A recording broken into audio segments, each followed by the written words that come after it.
and honorable members, thank you very much for your very straightforward comments.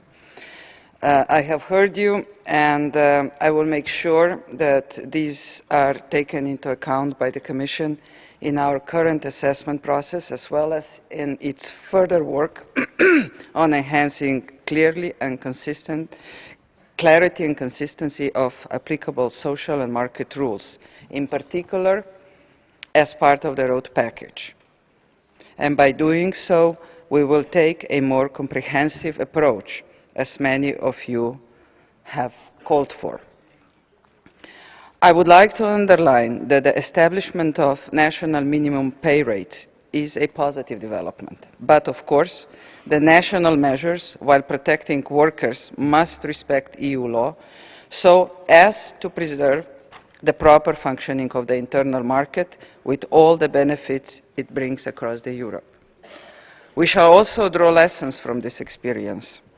The Commission will continue to monitor ongoing developments. It reserves the right to intervene against unilateral measures that unduly restrict fundamental freedoms such as free movements of goods, workers and services.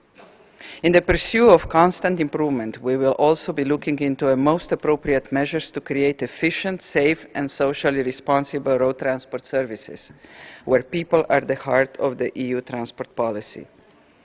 Finally, I would like to stress one more time that the Commission will inform the European Parliament on the outcomes of its assessment of the compatibility of the German measures with the EU law as soon as possible. But please understand that we need to follow the EU procedures, and that takes time. But at the same time, I assure you that the Commission will continue to act as a guardian of the EU Treaty and EU law.